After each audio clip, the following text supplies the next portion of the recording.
News Talk 610 AM and 102.1 FM. KVNU. KVNU News Time is 4:03. I'm Bill Walter with this news update brought to you by Logan Extermination. A 39-year-old Logan man convicted of starving his 1-month-old baby to death has been sent to prison after violating the conditions of his probation. Zachary Michael Warhay had previously avoided a prison term and was sentenced to 1 year in jail and probation in March 2023. Warhay appeared Monday in Logan's First District Court. He previously accepted a plea deal, pleading guilty to 1 count of child abuse homicide, a second-degree felony. On December 31st, 2021, Logan City police officers were called to a hotel room. Warhay and 35-year-old Jody Lee Anderson had been residing at the hotel for several weeks. A 46-day-old infant boy was found lying on a bed, unresponsive, not breathing, and with no heartbeat. Paramedics transported the baby to Logan Regional Hospital and later to Primary Children's Hospital. Medical staff said the boy was unhealthy and showed signs of malnourishment and neglect. He died 2 weeks later.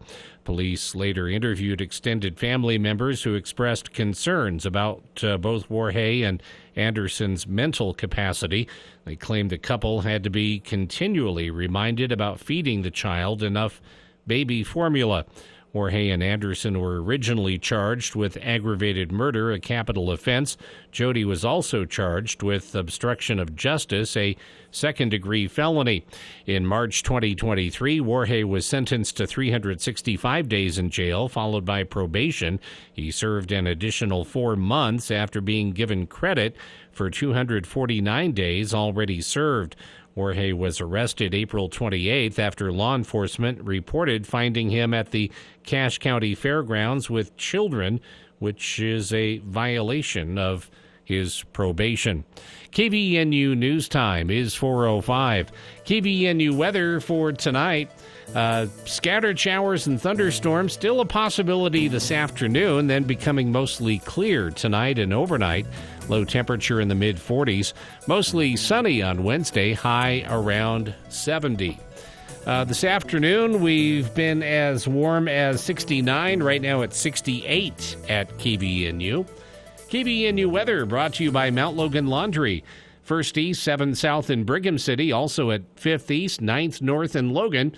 The cleanest spot in town. Do you have a nasty weed problem? We have the right person for you. Sir, you work for Logan Extermination, don't you? Can you help these folks get rid of pesky dandelions? Of course I can help. I am the Terminator. I will terminate those little yellow devils in your yard. Call me at Logan Extermination, 752-8450. May special. Terminate your weeds and green up your lawn for only $45, based on maximum 5,000 square feet. KVNU News Time is 4:06. It's a big month for Richmond with the annual Black and White Days going on this week. Bryce Holt is the man behind the Richmond Encyclopedia, and his project was on display last week as part of the Cache Valley Historical Society meeting held at the new Logan Library. On KVNU's For the People program last week, Holt said this project started in August 2021 when he was an intern at the Family History Library in Salt Lake City. And I felt this little bit of inspiration. I've always wanted to do something historical related towards Richmond since I was about 16. But about this time, I felt this little whisper tell me to make a website. And I didn't really know how to start or where to go, but I just went ahead and went for it. Holt is an 8th-generation Richmond resident, and his website can be found at googlesites.com, a temporary location, while he is building a more permanent site, which will be richmondsencyclopedia.org. On his site, you'll find plenty of pictures and history about Richmond's founding and the early days, but you will also see more recent history, such as Napoleon Dynamite and Uncle Rico's van outside Big J's fast food restaurant. So that is a screenshot from the movie that I put onto the website to promote the history of when Big J's was selected to have Napoleon Dynamite recorded. at the location, and it's on the website and specific to not only Big J's history, but also if you go to historical events on my website, there's a special section that says filming of Napoleon Dynamite on there. If Richmond residents have something they would like to contribute to his website, something they feel is noteworthy, family history or photos, they can reach out to Bryce through the contact information at the website or Bryce's History Project, Richmond Encyclopedia, on Facebook. Logan Parks and Recreation will host junior golf camps for youngsters this summer at the Logan River Golf Course. City officials said that the adult-assisted golf camps will be open to kids ages 4 to 14. Those sessions will focus on teaching youngsters the fundamentals of golf, including putting, chipping, driving, and course etiquette. No experience is necessary to participate in the junior golf camps. KVNU News Time is 4:09. For more details on these and other stories, visit CacheValleyDaily.com. Covering all the news. Stay with 610 AM and 102.1 FM. News Talk KVNU. Hi, I'm Jay Broadbent with Alpine Home Medical. This is a story that came to us from a real customer, and I wanted to share it with you. I'm a new CPAP user. The only thing I knew about CPAP when I walked in the door was that I didn't want to wear one. The introductory class with the respiratory therapist at Alpine was great. I left feeling confident and less intimidated by the whole process. We love hearing about your experiences. Visit us online at alpinehomemedical.com. Alpine Home Medical, we bring wellness home. Today's hearing aid technology can improve not only your life, but the lives of the people who care about you. Once again, you'll be able to hear the reason for their laughter and understand conversations. Dr. Paul Danes will customize a hearing improvement program to meet your unique requirements, whatever they are. Call Dr. Danes for an appointment at 753-HERE and let him show you how. Bring back what you've been missing. Bring back Cache Valley Hearing and Audiology. Utah, it's time to elevate your work game with the new Polaris Ranger XP 1000. With the upgraded Gen 2 transmission, LED headlights, and a pre-installed roof and winch, it's built to help you get more done and have more fun. Polaris, think outside. Coming up on the Wednesday edition of the Clay Travis and Buck Sexton Show, diving deep into the latest polls, the battleground states, who is ahead and what are the primary issues. We've certainly got somebody who can weigh in on it with us, Clay. Carrie Lake will join us. She's running for Senate in Arizona. Battleground not only in the presidential race, but also in the Senate. Come hang with us. Carrie Lake and more tomorrow. 10 to 1 on News Talk KVNU, 102 FM and 610 AM. For the people. We are waiting with bated breath for news from the Cache Republican Party meeting an executive committee tonight. With Jason Williams. And I'm really excited about this next segment. We have two guests here in studio. We're going to talk about something that we've talked about many times here on the show, but from a bit of a different angle. Weekday afternoons from 4 till 6 on News Talk KVNU, 610 AM and 102 FM.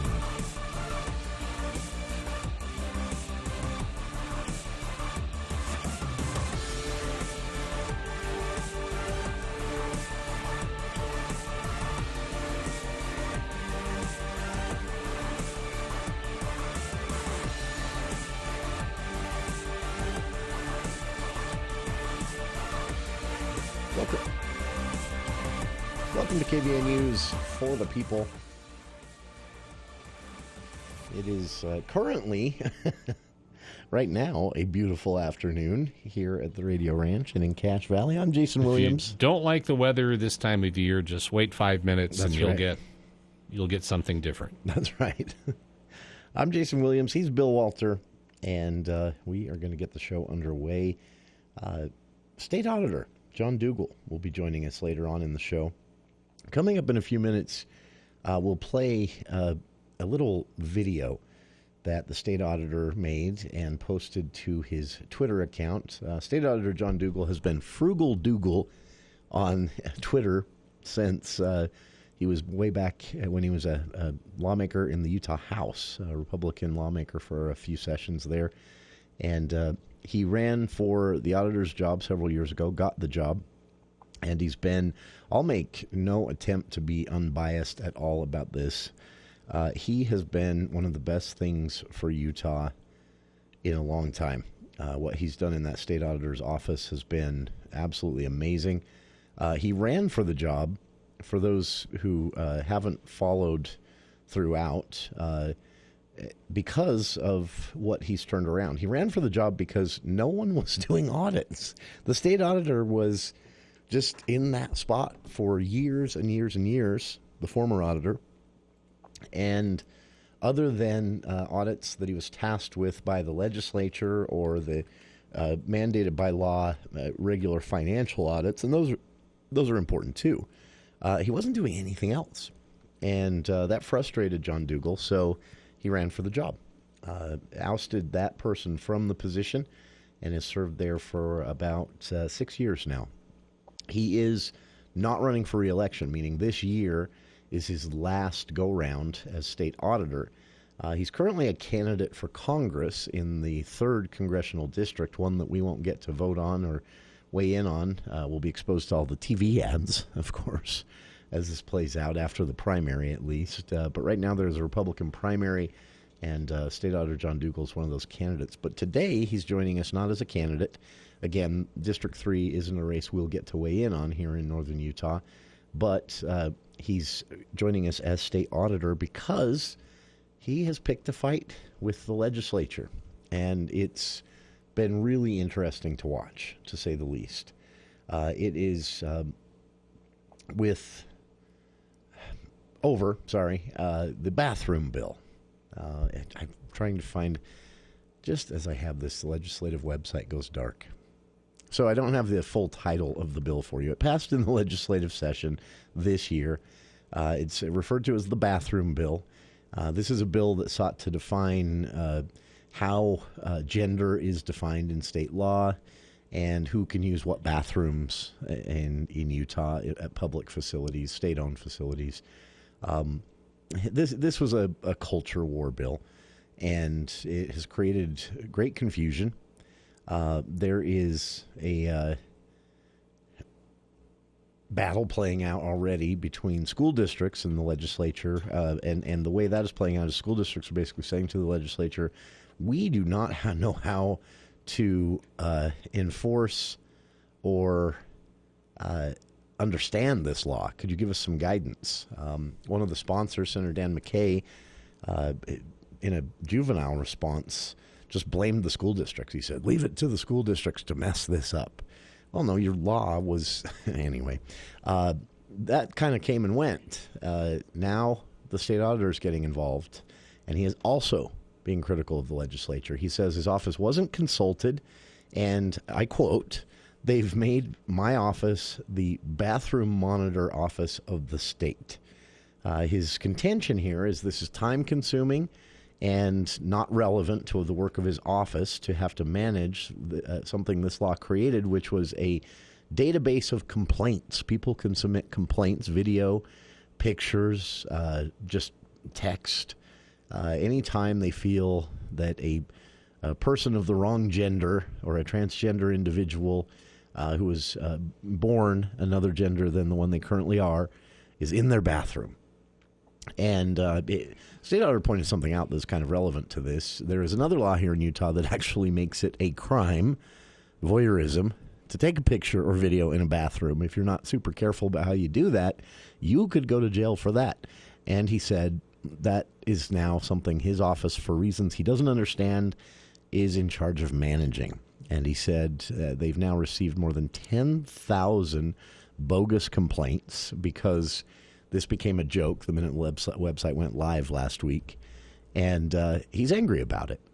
He posted a video to Twitter earlier, we'll get to that in a bit, in which he said, well, it's just kind of a funny send-up of the situation that he's obviously frustrated because he wasn't consulted on this, and it's taking up a lot of time for his office now. And so he's doubling down on this fight he's picked with the legislature. And remember, this is a colleague of most of them, at least. He was in the legislature for quite some time, and he has, always been there, I guess, in the mix as a friend.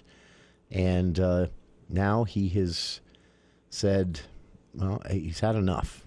So we'll talk about it. State Auditor John Dougal joining us again. Where it goes from here, we'll see. The sponsors, Representative Kira Birkeland, Republican from Morgan County area, and State Senator Dan McKay, a Republican from the Riverton, Utah area, have not weighed in. But today the auditor released a lengthy audio and screen capture file to give people examples of the types of things his office is having to sort through now as the audio messages, by the way. We'll play some of them for you, but wow. That's coming up later on in the show. Much more to get to before then, so stay tuned. More of For the People coming up right after this. Norton, the lawn doctor with a tip for your lawn. The way you water your lawn makes a big difference. Water restrictions and water costs have both increased over the last few years. The Lawn Doctor offers a popular service to help keep your lawn green and healthy while watering less. One application of our HydroGuard service reduces your watering frequency by up to 1 day a week, saving you water and money. Watering help, weed, fertilizer, and pest control. Call the Lawn Doctor at 753-LAWN or go to lawndoctor.com. Adventure means exciting experiences without limits, like the exciting lease offers from Murdoch GMC Chevrolet Cadillac. So lease a new Murdoch GMC and live adventure without limits. Receive up to $8,000 off a GMC Sierra 1500 Elevation. When you walk through our doors, you feel like family at Murdoch Chevrolet GMC Cadillac in Logan or online at murdochchevroletlogan.com. GMC, we are professional grade. Call 866-628-3065 or see dealer for complete details. Offer expires 6/3/24.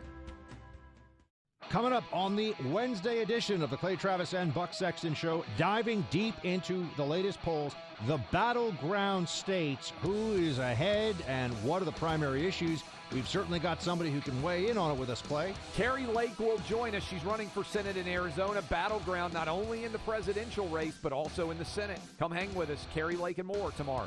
10 to 1 on News Talk KVNU, 102 FM and 610 AM.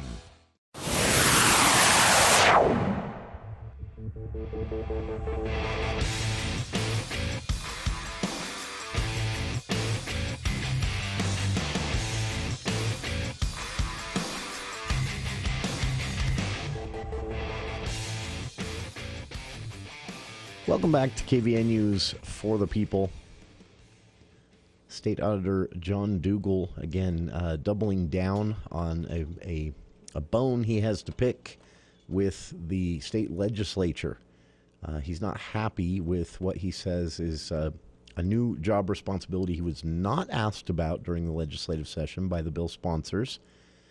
He says that it is something that is, these are, he doesn't use these words exactly, but the point he's trying to make is this is taking a lot of time in his office for something that he feels is a waste of time. And he says, the legislature has made me the bathroom monitor of the state. That's an exact quote. To the sponsors of the legislation, Senator Dan McKay and Representative Kira Birkeland pushed back. And in response to that pushback, the state auditor released a whole bunch of things today, including audio clips, some screenshots.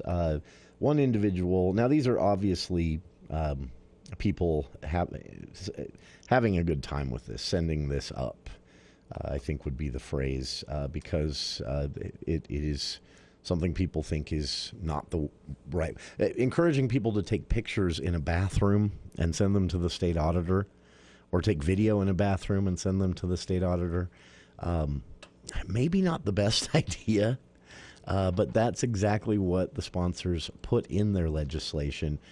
So earlier today, the state auditor put out a press release, and he said, almost 2 weeks ago, in compliance with statutory mandate contained in House Bill 257, here we go, sex-based designation for privacy, anti-bullying, and women's opportunities, codified at the Utah Code Section 63G-31 statute. It goes on that way because he's a stickler for details. The office has now received, the auditor's office has now received over 10,000 frivolous complaints and has not yet identified a single legitimate complaint. The office has also experienced spammers attempting to otherwise overwhelm related online complaint form that the legislation mandates the state auditor create and maintain. Those spammers have been able to bring that form down, but more than 10,000 complaints. The office has also received various inquiries from the news media regarding disclosing the details of these thousands of complaints. To satisfy these inquiries, I've authorized the release of a sample of online complaints. And it includes, in one PDF, an individual says, this is a transgender individual from another state, says, I'm going to be traveling to the state of Utah soon, and I'm wondering what rules I need to follow. Should I turn myself in at the end of the vacation for using the long bathroom, or should I just go ahead and let you know that I plan to use the bathroom of my gender as I see fit? This is obviously someone trying to make a point, but the state auditor's point is this is what his office is busying itself with now. And this is obviously someone being funny, too.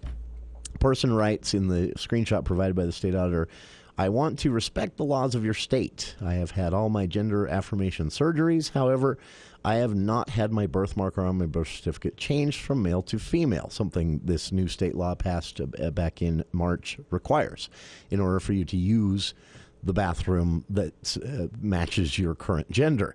He said, I have had my driver's license, social security card, and passport all changed, but your law in your state requires a birth certificate change as well. I have no plans at this time to change my birth certificate gender marker, so when I use the appropriate female restroom for my current gender in your government facilities there in Utah, I will be in violation. My question is, should I turn myself in at the end of our vacation or at the time of violation? I saw that you want photographic proof of me using the restroom. Frankly, I find this rather odd and would have never thought about taking a picture of anyone, including myself, inside of a restroom. If I leave your state after using the bathroom, will there be extradition proceedings to return me for trial? Again, this is obviously someone having a good time with this, but the state auditor says this highlights how poorly thought out this law was, passed by the legislature in the legislative session and signed by Governor Cox less than 24 hours after it passed. The auditor is angry. And remember, this is a conservative Republican man who is a colleague of the lawmakers. Former colleague. He served in the House for years. Former colleague of the lawmakers who sponsored the bill that he's targeting in his criticism, and also someone that worked closely with Governor Spencer Cox when he was in the state legislature as well. This doesn't happen often, but this is a Republican lawmaker criticizing former Republican lawmaker, criticizing other Republican lawmakers for a recently passed bill. The state auditor also released a collection of audio clips because there is a hotline for complaints that you can call into as well. It's about 20 minutes long, what he released. We'll only play a few seconds of it here, but here's a bit of what the state auditor said his office is spending their time on thanks to this law. Hey, I saw 3 trans people at the airport. I'm reporting that, okay? So there were trans people. I'm sure there were 3 of them. And I think they were together. I don't know what they were doing, plotting some sort of trans thing, I guess. Probably some sort of trans coup or something. But anyway, just so you know, go to the airport. You'll find them. I think that they were in baggage claim. I believe it was number 4. I don't remember what terminal it was. But you'll find those trans people there. So just so you know, you can get the trans people there. Thanks.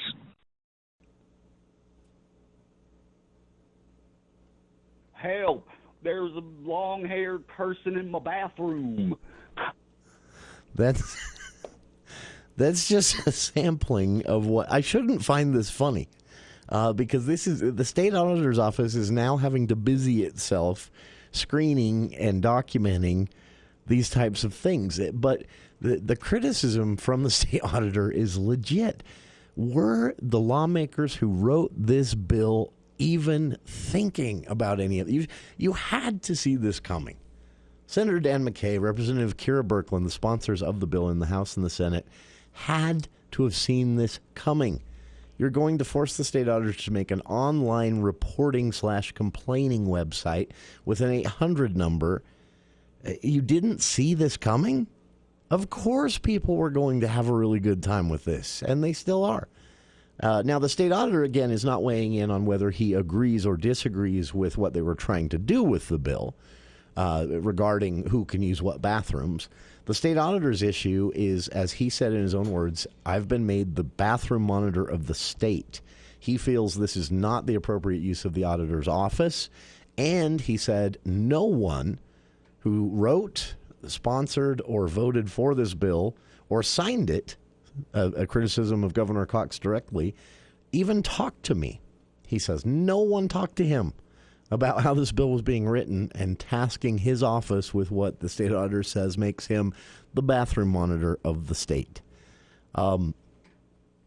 Again, I almost feel guilty laughing about this because we're talking about a lot of taxpayer dollars here, and the payoff is questionable. What are we gaining for this? The auditor's office said that in their statement today, Auditor John Dougal said, this is a statutory mandate. I'm just following the law as written by lawmakers. But sadly, some legislators who celebrate the bill, as well as some legislators who condemn the bill, failed to understand the very limited scope of the office's statutory mandate. What he means by that is we were told by the legislature when they passed this bill back in March, create this website, document every complaint and put it in a database, and then the law just kind of leaves off there. It doesn't tell them what else to do. It provides no guidance, the state auditor said, for what to do when the media inquires about getting copies of what has been submitted through the website. State auditor said there is no guidance on that from the legislature. They didn't even bother. So he doesn't know whether he can release these things to the media or not. So he went out on a limb today and released some excerpts from some of the voice messages left at the 800 tip line, and also some written complaints that were sent in, obviously all of them tongue-in-cheek, like the man wanting to know if he should turn himself in at the end of his vacation to Utah or the moment he violates the law by using a bathroom that doesn't match the birth certificate. Honestly, I don't know where this goes from here. Listener asking right now, can they have a special session to fix this? They won't, because that would draw attention to the fact that they passed this law and it wasn't ready for prime time yet. They'd left a lot out. They missed a lot of things. They didn't talk to the state auditor before assigning him this new responsibility as bathroom monitor, as he calls it. This is all very poorly done. Even if you agree with where the law was going, what it's attempting to do, this was a poorly written law and a poorly played out process. And the auditor apparently plans to dig in on this one. He says until this is changed, he will keep releasing information about how this is playing out, even if it makes some in the legislature mad, which he said on Twitter it definitely has. The state auditor also released a pretty funny video today where it begins with just a stall door in a bathroom. You hear a toilet flush, and the state auditor opens the door and goes, "Oh, hello," and then proceeds to give you his opinion on all of this, and then wraps up by saying, by the way, there is an existing state law that makes you filming me in the bathroom voyeurism, which is illegal in the state of Utah. So this law actually contradicts that, because it's encouraging people to take pictures and video if they think they spot a transgender person in their bathroom. Senator Dan McKay has kind of gone into hiding. Representative Kira Birkeland the same, not saying a word about this after a few weeks ago criticizing school districts for not knowing how to implement, blaming it on the school districts.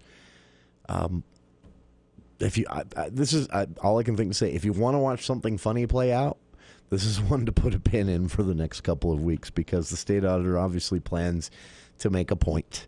He'll be with us, by the way, coming up at 5 o'clock. State Auditor John Dougal will join us. We'll get his perspective on why he's decided to point these things out, to mount this disagreement with the legislature, and what he hopes they do about it. State Auditor John Dougal joining us at 5 o'clock at the start of Hour 2. More of Hour 1, though, to come after these headlines with KVNU's Bill Walter.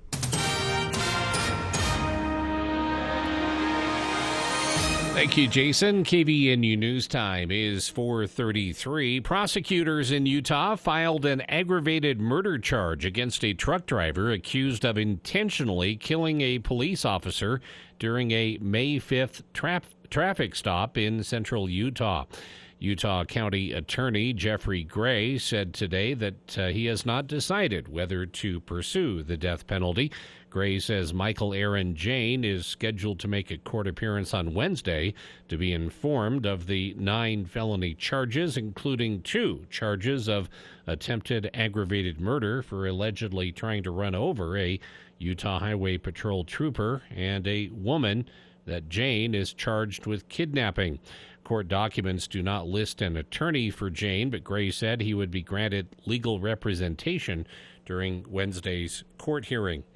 A proposed water rights settlement for 3 Native American tribes in Arizona has taken a big step forward with the introduction before the Navajo Nation Council. It's the first of many approvals needed to finalize a deal that's been decades in the making. The Navajo, San Juan Southern Paiute, and Hopi tribes are seeking water from a mix of sources, including the Colorado River. The price tag would top $5 billion, making it the costliest agreement enacted by Congress if it's approved with no changes. The settlement introduced late on Monday also provides some certainty over the Colorado River supply in a state that has been forced to cut back on water use. Dozens of Republican attorneys general, including Utah, are suing the Biden administration and California over new limits on truck emissions. Nebraska Attorney General Mike Hilgers launched the effort against the environmental regulations on Monday. EPA officials have said the strict emission standards will help clean up some of the nation's largest sources of planet-warming greenhouse gases. An EPA spokesperson declined to comment Monday, citing the pending litigation. A separate lawsuit seeks to block a California ban on internal combustion trucks. Nebraska's Attorney General says it's not feasible to convert the trucking industry to electric-based vehicles. An email seeking comment from California's Air Resources Board was not immediately answered on Monday. KVNU News Time is 4:35. ABC News, I'm Daria Albinger. Defense attorneys had tough questions today for Donald Trump's former fixer as he testified again in the former president's hush money trial. More than anything, what Blanche was trying to do over and over and over again is to say that Michael Cohen is somebody who has an agenda here, an agenda that is not simply to tell the truth. ABC's Jonathan Carl. The driver of a pickup truck that crashed into a bus carrying farm workers on a Florida highway is under arrest. The bus flipped, leaving 8 dead and dozens injured. Investigators say the cargo ship Dolly had a blackout about 10 hours before it left the port of Baltimore, and again just before it slammed into the Francis Scott Key Bridge. There are primaries in Nebraska, Maryland, and West Virginia. Severe storms are possible over the next few days. It's from an unsettled weather pattern over the Rockies to the East Coast. This is ABC News. KVNU weather for tonight becoming partly cloudy, low in the mid-40s, mostly sunny on Wednesday, high around 70. Partly cloudy, then mostly sunny on Thursday, and mid-70s for the high. It's been to 69. It's 67 right now at KVNU. KVNU weather brought to you by the Lawn Doctor. If you're seeing dandelions, thistle, clover, morning glory, or other weeds in your grass, then call the Lawn Doctor. They'll help get the weeds under control. 753-LAWN or go to lawndoctor.com. You can always get more news at cashvalleydaily.com. Let's check Wall Street now with Edward Jones. This is Teron Arnold of Edward Jones, bringing the daily financial market report for May 14th. Stocks closed higher with inflation in focus. Stocks finished mostly higher as markets digested the most recent batch of U.S. inflation data. The S&P 500 gained 0.5%, while the technology-heavy NASDAQ rose by over 0.7%. Small-cap stocks outperformed today, with the Russell 2000 closing higher by over 1%.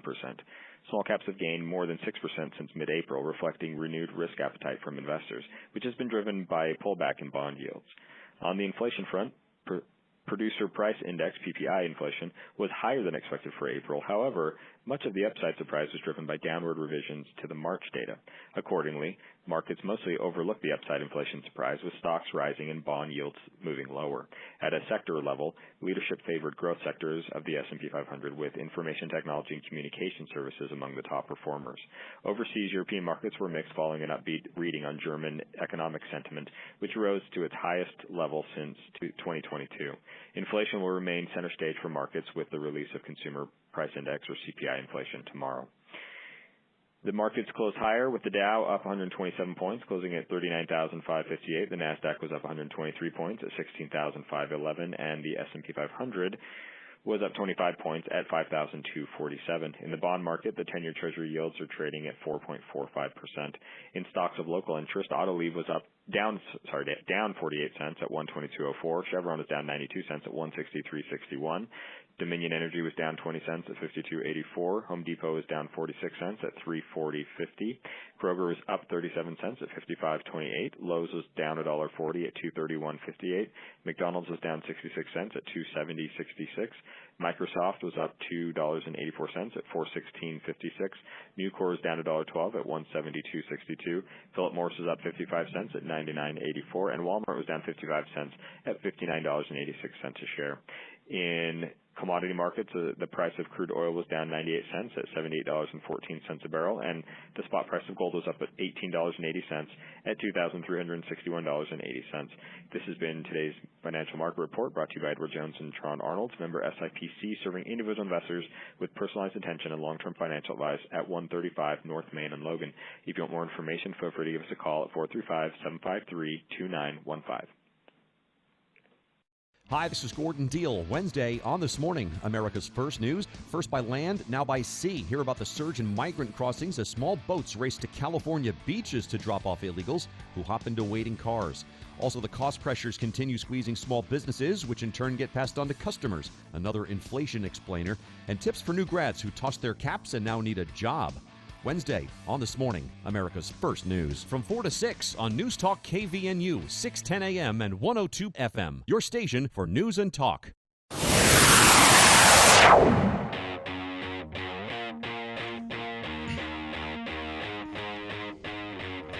Okay, one last one from this. I'm having the best time with this.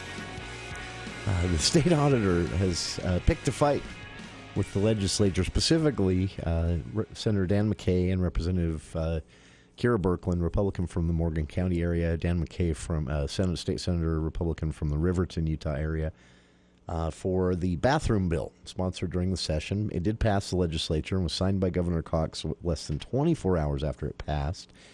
You don't have to be a political scientist to understand what's going on there, and it's an election year. So this is a culture war bill, as they're referred to. And it's created some mass confusion in the school districts because it does apply to them as well. They don't know how to enforce it. They're asking the sponsors for guidance.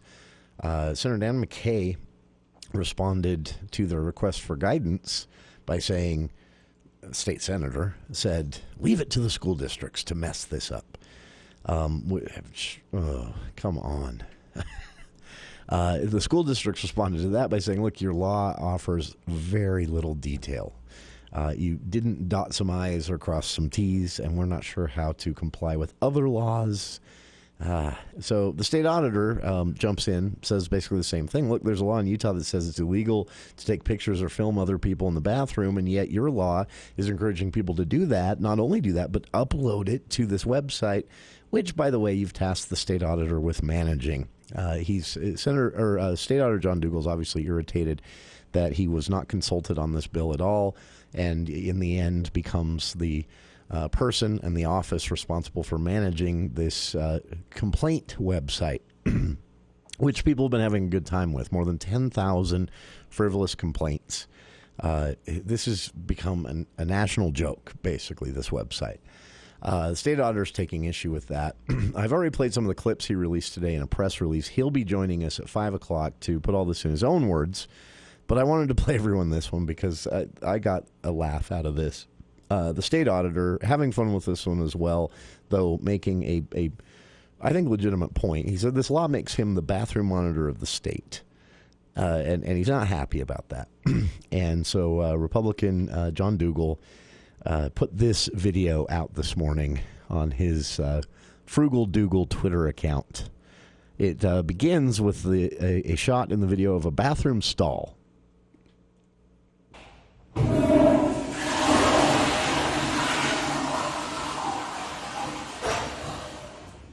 Oh, hi. Are you the bathroom monitor? I actually thought the legislature assigned me to be the bathroom monitor. I'm John Dougal, Utah State Auditor. And it's interesting. We have a piece of legislation that the sponsor doesn't seem to actually understand. She implied that I didn't care about women's safety in bathrooms. Nothing could be further from the truth.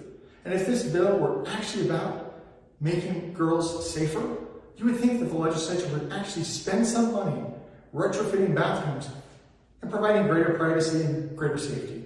Instead, it looks like this piece of the bill was really more about show than substance. But it wouldn't be the first time the legislature did something like that, would it? And don't forget to wash your hands.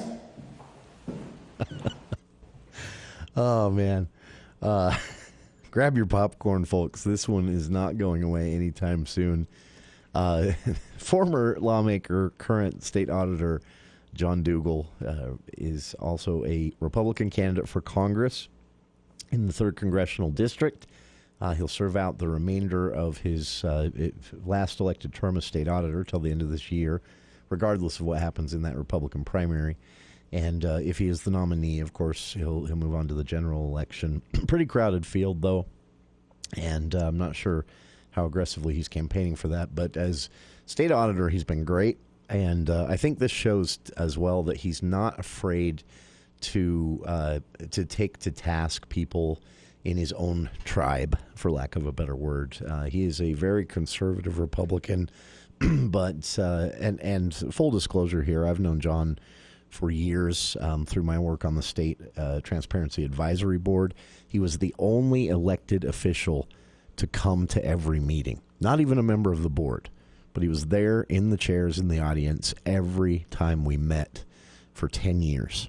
And that alone, I think, earns him some credit in my book. He is also someone who was great to come up to board members, myself included, afterwards and raise questions or concerns that he had, including one time when we were asked as a board to make a decision that should not have been ours to make. And he was surprised by that as I was. And we talked afterwards and actually got the legislature to step in and shut that down, which was a close one because the board was willing to vote, just not thinking about the fact that it shouldn't have been our decision to make. It should have been a legislative decision. What I'm getting at here is John Dougal has always been a good government and a transparent government kind of guy. And, well, I'll put it this way. If I had to put a nickel on Senator Dan McKay and Kira Birkeland, the House sponsor, coming out on top of this one, or the state auditor, John Dougal, in this back and forth over this legislation, my money would be on Dougal. He'll be our guest coming up at 5 o'clock today, and I swear that's it for now, this hour at least. There was so much about this today that was funny. From that video you just heard with the state auditor coming out of a bathroom stall there at the Capitol building, to the audio clips he released to show what his office is spending their time doing, thanks to Dan McKay and Kira Birkeland's law, which, if you missed that before the news we played, one of my favorite one was the guy that said, "I saw someone with long hair in my bathroom. Help!" Just cracks me up. And obviously people are having fun with this on purpose, but it is a pretty big deal that the law tasks the auditor with creating this website and then managing it, meaning they've got to spend a lot of time. More than 10,000 complaints like this, people just mocking it and having fun with it. That's not good use of the state auditor's staff time, and really should have been considered when the law was written and voted on during the legislative session a few months ago. Anyway, we'll see where it goes. Governor Cox today, alongside Tennessee Governor Bill Lee, spoke at a National Governors Association event on Disagree Better. It kind of blew up a bit in their faces. I didn't know this had happened, but so Disagree Better, if you're familiar with this, it's Governor Cox's version of a civility, call for civility campaign. I've said before, I'm a big fan of these in theory. I'm a big skeptic of these in applied reality, because oftentimes they just end up being platitudes, bumper sticker slogans, and nothing more. One of those that I exempt from that criticism, though, is one called the Dignity Index. This one doesn't ask anyone to embrace a slogan or promise to be nicey nice on the internet. The Dignity Index is literally an 8-point rating system that they're asking people to use when they hear a politician speak or when they type something on social media themselves. And it rates your speech, what you've written or said, or what you hear a politician write or say, on a scale of 1 being 0 dignity and 8 being high dignity, respect for each other, and recognition that every person has an inherent worth, even if you think their ideas are absolutely bonkers. I like the Dignity Index scale because it asks us all to self-police. I'm skeptical of the governor's Disagree Better campaign because, I'll be honest, I haven't seen him be able to apply it very often. And today he spoke alongside Tennessee Governor Bill Lee, and some folks from Tennessee jumped in to point out something I didn't know. When there was a contentious bill debate in the legislative session in Tennessee earlier this year, the governor, Bill Lee, went into hiding. There's an actual news story in which Republicans and Democrats alike, Bill Lee is a Republican, Republicans alongside the minority party in Tennessee, the Democrats, criticizing the governor, and the title of the headline is, "Have you seen this man?" The reason I point this out isn't to make fun of the Tennessee governor or say he's bad at his job. I don't know. I point this out to say, take all of these things with a big grain of salt. Is the stated goal of Disagree Better great? Yeah. If we could all have conversations that were more productive and less dehumanizing, even with people especially with people we disagree with, that would be great. I think a lot of our politics for the last 6, 7, 8 years has been an example of this getting out of hand. And social media, I think, has played a large part in that. But an even bigger contributor, I think, has been cable news. But if the people promoting the slogan and the philosophy of Disagree Better can't even apply it themselves unless they avoid a debate entirely by going into hiding, if the issue is contentious and has passionate people on both sides. In this case in Tennessee, it was a gun control debate after a tragic shooting there, the Covenant shooting as it's known. The governor called a special session, asked lawmakers to do something about, the mass murder problem, and then he disappeared, went into hiding. One journalist actually got video of him pulling up to a fundraiser, and the media was waiting outside the back door where he was to enter to interview him about the legislative session, the special session that he had called. And when they saw the media standing there, the governor didn't stop, slowed down, was going to stop, actually started to open his door, saw the media, slammed his door, and drove off. That's not disagreeing better. That's cowardice. And that's why I say be skeptical of these things. I love where Governor Cox is coming from on this. I love that he's pushing so hard to get everybody talking about this. Well, I'm talking about it. You're talking about it. That's great. But does it really solve anything if it's a slogan and a philosophy that can't ever be applied? The people promoting these things have to lead by example. They have to show that you are able to apply the concept in real time, not separate it from reality. And so far, even Governor Cox has had a hard time doing that. I get frustrated by this because these things could matter. They could make a difference. But unfortunately, oftentimes they're not seriously pursued outside of lofty speeches about how great it would be if they were applied in real time, in real situations. And then no one ever does. including the promoters of the concept themselves. It's so frustrating. And in the end, what it means is nobody really puts a lot of value on civility, because every time they've heard the word, it's been attached to something that ends up being kind of a joke. So, yeah, frustrated to see this happen today, and to learn that one of the people speaking alongside Governor Cox at this event about Disagree Better and the need for it is a person who, when the debate got contentious, instead of leading by example and showing how you can disagree better in a real-life scenario, which is bound to happen to governors, right? Instead, he went into hiding, and apparently for a few weeks. I'd never heard this story until today, but it heavily reported on in Tennessee. Called a special session. It got a little tense, and the governor just hid until it was over. And even the members of his own party in the legislature were mad at him. Check it out, though. If you'd like to see the video, I almost feel bad criticizing this, because I really do like the message. I like what Governor Cox is saying. I like what Bill Lee, governor of Tennessee, said today. It's just, you have to actually apply it and let people see you applying it. And we've yet to see that. So, listener chiming in here and saying, are things really that uncivil? I mean, I would not say entirely, but I would say definitely more so than 10 years ago, 20 years ago. There have been times, everybody likes to point this out, but there have been times in U.S. history when you had people in Congress in fist fights and shooting at each other. That's obviously more uncivil than what we see today.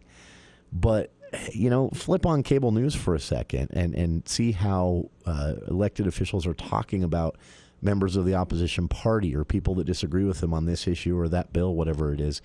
One example I can use that I think is very dangerous because it dehumanizes people who disagree with you, it's called elimination rhetoric. And you see it in campaign ads all the time. You see it in headlines meant to get attention all the time. And it'll be something like, instead of saying so-and-so, hypothetical situation here, Representative Democrat disagrees vehemently and gets applause from the audience with Republican opponent. Instead, you'll see a headline that says something like, Representative Democrat demolishes or destroys Republican opponent. It doesn't seem like a big deal, but those words and what we associate those words with in our own minds, it does actually bring an element in that I think could be very dangerous and basically takes the whole conversation in a bad direction. So that's just one example, but I do think there's room for this. There's room for thinking more about dignity and how we talk to each other. By the way, if you want to learn more about the Dignity Index, we've had Tammy Pfeiffer on the show many times. We've talked to Tim, her partner in crime, on this one as well, developing this. They've now expanded this out after a pilot run here in Utah 2 years ago into a national campaign. It's getting a lot of attention, and ironically on cable news where they can't seem to apply it. But check it out, dignityindex.us, my personal favorite of these, because it is, by very nature, the Dignity Index applied in reality, as opposed to Disagree Better, which so far remains just a nice slogan and a concept that I haven't seen the backers apply in real time yet. We'll be back with more of For the People right after this. Make laundry a snap with the large load washers and dryers at Mount Logan Laundry. Rather than 8 to 10 loads at home, get the job done in 1 or 2 with their 55 or 80-pound washers and 80-pound dryers that are perfect for sleeping bags, comforters, and other big items. Mount Logan Laundry has free Wi-Fi and drop-off service, plus they're open until midnight. Mount Logan Laundry really is the cleanest spot in town. Find them at 5th East and 9th North in Logan or in Brigham City on the corner of 1st East and 7th South. Hi, this is Gordon Deal. Wednesday on This Morning, America's first news. First by land, now by sea. Hear about the surge in migrant crossings as small boats race to California beaches to drop off illegals who hop into waiting cars.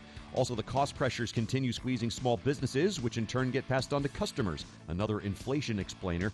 And tips for new grads who tossed their caps and now need a job. Wednesday on This Morning, America's first news. From 4 to 6 on News Talk KVNU, 610 AM and 102 FM. Your station for news and talk. Victor deployed for the first time to Afghanistan in 2003. He sustained a moderate traumatic brain injury. One of the most important elements of caregiving is taking care of yourself. For many military veteran caregivers, their caregiving journey starts earlier in life and lasts longer. Visit aarp.org/caregiving for a free military veterans guide to navigate your caregiving journey and better care for your loved one and yourself. Brought to you by AARP and the Ad Council. Do you know a veteran in need? After leaving the military, many veterans struggle to find their way home. Because to a veteran, home isn't just a place, it's an idea, a feeling. Nation's Finest understands the challenges veterans face. Through the VA's Supportive Services for Veteran Families program, we help veterans and their families struggling with rent, employment, and other housing-related costs. Today, Nation's Finest operates more than 30 locations in California, Arizona, and Nevada. For more than 50 years, we've helped thousands of veterans in these communities build happy, healthy, and purposeful lives. And our team is committed to supporting those who've served and their families for another 50. To get help, visit nationsfinest.org or call 1-833-468-9676. That's 1-833-468-9676. I've been driving trucks for a long time, and safety is my #1 priority. I know that my truck has huge blind spots. That's why I remember to check my mirrors often for smaller vehicles. Everyone can help keep our roads safe. Next time you're behind the wheel, try to avoid lingering in those blind spots. It can be dangerous. Let's all plan to share the road safely. Learn how at www.sharetheroadsafely.gov.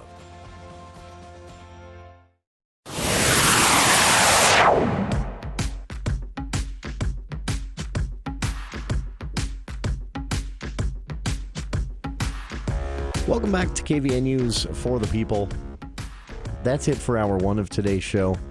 Stay tuned, though. I've given it one heck of a setup here in Hour 1 because I find the whole thing funny. But the man himself, State Auditor John Dougal, joining us right after this here on KVNU Logan. Your voice for news and talk is right here on your radio. Breaking news and stimulating talk. KVNU Logan, 610 AM.